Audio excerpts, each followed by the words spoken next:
Olha, hoje a gente já começa falando aí que o governo sancionou a lei que libera a venda e posse dos aerosóis de extratos vegetais, na verdade, gente, que é o famoso spray de pimenta, para mulheres acima de 18 anos como uma medida de defesa pessoal. A medida garante que o spray poderá ser utilizado de forma moderada para repelir agressão injusta, atual ou iminente. Quem vai conversar com a gente de como vai funcionar isso de fato, quem poderá usar, me parece que tem algumas restrições, é ela que entende tudo desse assunto e que já está conectada com a gente, que é a doutora Raquel Galinatti. Doutora Raquel já está ouvindo a gente? Doutora já Raquel, estou ouvindo. Seja bem-vinda mais uma vez. Maravilhosa, bancada maravilhosa, Vilela, Madá e o Marcílio? Isso. Marcílio, tudo bom? Tudo bem, boa noite. Doutora, muito boa noite, obrigada por estar aqui com a gente mais uma vez. E olha, esse assunto está trazendo uma certa polêmica, porque de um lado, doutora, as pessoas dizem o seguinte, olha, tá aí, vejo como vantagem, né, Madá? É algo que pode, de fato, servir como, pode facilitar a vida das mulheres que são vítimas de agressão, vítimas também do dia a dia, principalmente mulheres que necessitam de condução, de ônibus, moram em lugares mais perigosos, e na contrapartida, mulheres que podem estar em situações perigosas e se submeterem a riscos. Como é que elas vão de fato lidar com esse spray de pimenta, já que grandes especialistas falam, olha, não é tão simples assim. Então nada como uma especialista para falar sobre esse assunto com a gente. Fernanda, realmente não é tão simples assim. A gente está falando do spray de pimenta, que é uma arma menos letal. Ou seja, para o manuseio, quando a gente fala em forças de segurança pública, geralmente é para dissipar distúrbios. Geralmente, quando a gente fala em grandes eventos ou aquela guerra que existe entre times de futebol, depois de jogos de futebol, ou até mesmo algumas manifestações que desenvolvem para distúrbios ali sociais. É uma forma de uma certa forma, diluir alguns inícios de confusões. Agora, o que não pode confundir, o que as mulheres não podem confundir de forma alguma, é que não tem o efeito neutralizador, não é uma arma que possa, de uma certa forma, de imediatamente ajudá-la a poder neutralizar aquele criminoso ou aquela ameaça ativa em curso. O que a gente pode falar é que, claro, há um respiro, há um tempo para que a mulher consiga se desvencilhar de uma situação perigosa. Mas, por exemplo, nós, quando temos acesso a essas armas menos letais, temos um treinamento.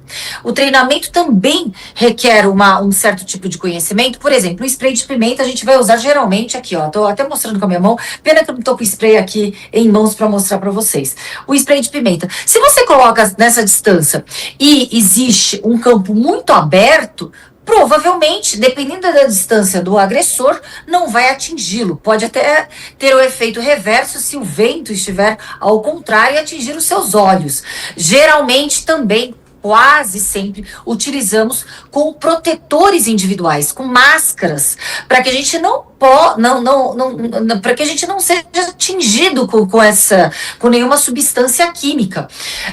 Existe uma série de fatores, por exemplo, se o agressor estiver muito próximo, ele tiver ali acesso muito próximo, esse spray ele pode irritar e ele ter uma atitude agressiva muito mais letal contra a vítima. Então é necessário também saber o momento de usar, quando não usar, porque se não for uma legítima defesa em curso, a pessoa que utilizar também vai responder criminalmente. Então não basta o governo colocar justamente em época de eleições um tema tão popular que causa tanto clamor da sociedade e não dar continuidade. Por exemplo, é necessário, será que haverá treinamento correlato para essas mulheres, proporcionado pelo SENASP, Secretaria Nacional de Segurança Pública, pelo governo federal? Como será feito isso? Então a gente está ainda numa zona cinzenta de como será a utilização adequada para que o instrumento sirva sim como um meio de defesa. Agora, doutora, spray de pimenta é algo que se popularizou muito por filme e por série. Que Verdade. em filme e em série, sempre o uso do spray de pimenta dá certo. Qual que é a diferença, na real, entre o que a gente vê na série, que na série sempre tem, não é? Chega um Sempre. cara, ela tira da bolsa, coloca... Chega um bêbado, chega um cara É. pra incomodar, a mulher já espirra no cara e o cara fica... E as tempo- americanas têm também. Dizem até que aqui no Brasil tem gente que tá que nem o Zeca Pagodinho falando do jogo do bicho. Você é a favor da legalização do spray de pimenta? Mas é ilegal? Não sou eu, não tenho nada a ver com isso, doutora. Tenho nada a ver com isso. Mas assim, no filme sempre dá certo. Eu entendo que muita gente vai falar, não, vou comprar. Homem vai comprar pra filha? Você acha que não? Vou comprar, vou pôr na bolsa dela. Qual que é a diferença? E onde que alguém pode ter um treinamento para usar isso direito? As suas questões foram muito bem colocadas, porque não existe uma proibição expressa a adquirir o spray de pimenta. Porém, não existe também uma autorização expressa até a sanção da lei. Era necessário, por exemplo, quando uma pessoa quer comprar um carro blindado, quer blindar o carro, ele precisa de uma autorização através de uma guia expedida pelo Exército. Aí você tem ali todo o campo para que você possa preencher e ter acesso à autorização. Nem isso nós tínhamos anteriormente para acesso ao spray de pimenta, que é uma arma menos letal. Era reservado somente às forças de segurança pública. Essa é a minha dúvida. Nós que integramos as forças de segurança pública, temos na academia de polícia, temos treinamento de reciclagem, temos acesso a um treinamento. Como será ministrado esse treinamento para todas as mulheres que assim optarem adquirir o spray de pimenta? E é muito lúdico você achar que o spray de pimenta, de forma imediatista, neutralizará a ameaça em curso ou o agressor. Não, muitas vezes pode deixar esse agressor até muito mais agressivo e ali a reação pode ser fatal, que infelizmente nós tivemos um histórico amplamente divulgado pela mídia em que uma moça utilizou o spray de pimenta de uma forma inadequada, porque ela foi surpreendida com uma arma letal, foi com uma arma de fogo e ali ela utilizou o spray de pimenta. Então é necessário sim um treinamento e a análise técnica rápida, que é assim que nós, profissionais de segurança pública, policiais, temos em frações de segundo para decidir o uso ou não e como usar. Então, claro que é necessário muito mais do que a autorização para ter um spray de pimenta na bolsa, muito mais do que isso. O treinamento e também todas as normas, a padronização, o uso, a conduta necessária para que você ali não se coloque num risco ainda maior. Esse caso que a doutora está falando, doutora, é daquela menina que foi com o pai entregar um videogame, aí viu que se tratava de um assalto, e aí ela quis reagir com o spray de pimenta e perdeu a vida, né? Exatamente, infelizmente. Eu acredito que era um drone, né, que ela ia vir. Eles estavam comercializando um drone, eu não lembro direito, era um objeto eletrônico caro que foi divulgado ali, e ali eles marcaram o encontro. Então, realmente, não é tão simples o uso de uma arma menos letal, principalmente que não neutraliza o criminoso. Doutora, mas se o spray de pimenta, então, ele não tem essa capacidade de neutralização, em quais casos, vamos imaginar que a mulher está treinada, em quais casos seria ideal ela usar o spray de pimenta contra uma pessoa, já que ela poderia ficar mais agressiva e até responder com mais violência? Ótima questão. Primeiro, verificar se esse spray de pimenta, quando utilizado, não vai atingi-la. Numa distância de um braço, é impossível que não atinja de volta, dependendo do vento dessa distância. Não tem como. Por isso que quando policiais estão num policiamento ostensivo preventivo para diluir grandes tumultos em situações de confusões, principalmente em jogos de futebol, vocês percebam que eles sempre estão usando máscaras para que não sejam atingidos. Uma situação que eu vejo como um espaço e um tempo maior para que a vítima possa ali ter um respiro, digamos assim, um hiato de possibilidade de fuga, numa situação em que a vítima ela foi colocada no chão e vai ser vítima de um crime de estupro. Ali, se ela tiver a habilidade e a rapidez de conseguir tirar o spray de pimenta sem que o criminoso, o agressor, perceba e ali segure a mão dela com uma força física infinitamente superior, ela pode ali conseguir uma possibilidade de que ele se assuste e ela consiga fugir. Mas dependendo da situação, o criminoso ele é mais forte, ele é mais rápido e ali ele fica irritado, não estará neutralizado nem paralisado e consegue agredir ainda mais aquela vítima. Situação delicada que acho que ainda vai dar muito pano pra manga, né? E o teaser, como que chama? Taser. O taser. De choque. Ele é proibido, né, para civil.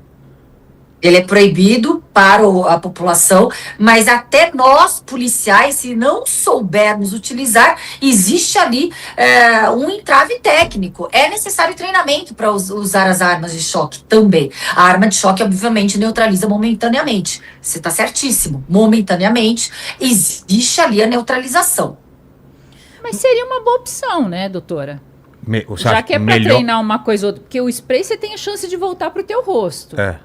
Falando a verdade, se você tem uma maquininha ali que você consegue dar um choque em alguém, falando da vulnerabilidade da mulher, vai numa tentativa de estupro, por exemplo, você dá um choque em alguém, eu vejo como uma possibilidade maior da vítima conseguir se livrar da pessoa. Mas o taser, se você não souber utilizar, também, exatamente, é mais não é tão complicado simples. que spray de pimenta. Ah, é mais se complicado? você não souber utilizar, ela não funciona. Entendi. Não é só disparar, ela simplesmente não funciona. Entendi. Aí piora a situação, porque a mulher, a vítima, no caso, achará que está psicologicamente forte ou não vulnerável, e aí abre um vácuo de vulnerabilidade muito maior. É por isso que não adianta somente uma política ou uma autorização populista ou popular. É necessária a continuidade para que essa defesa seja efetiva e pragmática. E, doutora, é uma coisa muito triste, porque é um país tão violento que a gente quer se apegar nessa esperança. Ai, se eu tiver um spray de pimenta, se eu tiver uma taser, se eu tiver uma arma, a coisa da arma, as pessoas fantasiam muito. E assim, qualquer um que vá no treinamento, eu vejo muita gente falando, não, porque no stand de tiro, não sei o quê. Ok, isso é uma coisa. A outra coisa é a arma dentro de uma gaveta, a pessoa entra na sua casa, tipo uma faca no pescoço.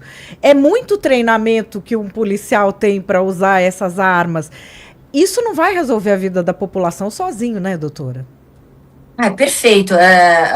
O que você falou praticamente é uma abordagem que nós não podemos nunca confundir o acesso a armas, sejam elas menos letais ou letais. E já vou deixar meu parênteses, sou totalmente favorável ao acesso da população às armas, se assim optarem. Mas isso não significa fomentar um bando de justiceiro e muito menos terceirizar a segurança pública, que hoje está caótica. Não podemos desprezar, por exemplo, políticas públicas no fortalecimento, no combate à violência contra a mulher. É como se o governo ou o Estado dissesse, estamos fazendo a nossa parte. Muito pelo contrário, não estão fazendo a parte que deve ser feita, que é combater, prevenir a violência contra a mulher. E é muito complicado, porque existe ali uma necessidade de uma política multifatorial, uma política pública multifatorial, não apenas na área de segurança pública, porque quando a gente fala na violência contra a mulher, ela ocorre na clandestinidade entre quatro paredes, que a segurança pública ela não atinge, ela não consegue proteger aquela mulher. Então, é necessário uma política pública muito mais eficaz numa gama de educação, de assistência social, de conscientização, e ali o governo não fazendo o seu papel, faz como se fosse uma esmola para a população, para as mulheres que são vítimas de violência todos os dias. Olha, estamos fazendo a nossa parte, mas muito pelo contrário. Ainda nem começaram a realmente proteger as mulheres, que nós, infelizmente, temos um ranking vergonhoso, sermos o 5º país do mundo mais perigoso para uma mulher viver, entre os países democráticos, estatísticas da ONU. E, doutora, isso que a senhora falou, eu também concordo. Eu sou favorável ao acesso da população civil às armas. Já fiz treinamento. Só que é essa a questão. Você não adianta armar todo mundo se a gente não tiver ali um mínimo de segurança pública. Saiu essa semana uma pesquisa do Instituto Locomotiva. O Renato Meirelles estava dando entrevista. Você sabe que mais de metade das mulheres brasileiras que usam transporte público já sofreram algum tipo de assédio? Do tipo alguém passar a mão. Eu fantasiei muitas vezes. Quando a gente era menina... às vezes na família costumavam dar um alfinete, lembra? Você vai com o alfinete aberto em tal lugar. A grande questão é que isso passa por um ajuste mais profundo, que me parece que não é função só da gente se defender, né? Eu gosto de me defender, mas não pode ser minha função, aí, do jeito né? que a doutora está colocando, que acho que é muito importante, é terceirizar uma responsabilidade. Né? Exatamente. E principalmente nessa época. Então, você não traz um benefício, terceiriza uma responsabilidade e coloca isso como se de fato fosse este benefício que não está sendo dado e que não tem uma eficácia comprovada. E acho que esse é o ponto, né, doutora? E o pior, passa uma sensação falsa de segurança, passa uma sensação falsa de proteção, uma falsa sensação de proteção. Eu acredito que quando nós falamos em que as pessoas estão subjugadas à criminalidade, a insegurança urbana faz com que hoje seja um dos problemas mais complexos de solução, justamente se dá por quê? Porque essa sensação de segurança, ela não é efetiva, ela faz parte de palanques políticos, de propagandas políticas, mas na prática nós não estamos sentindo que existe uma segurança real. Essa sensação de segurança de andar na rua se sentindo tranquilo, não existe. E armar a população com uma arma menos letal, que não neutraliza, que deixa o criminoso ainda mais irritado, e a força física geralmente é superior, e ainda tem o efeito emboscada, quando o criminoso coloca a vítima ali.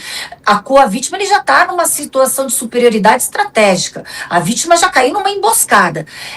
É fingir que está fazendo a lição de casa. Verdade. Doutora, quero te agradecer demais a sua participação aqui mais uma vez, sempre muito querida conosco. E qualquer novidade ou qualquer outro assunto, eu peço para que você volte a falar aqui com a gente, viu? Eu que agradeço, e é sempre uma satisfação, um prazer participar de um jornalismo de excelência. Muito obrigada, um beijo carinhoso para você.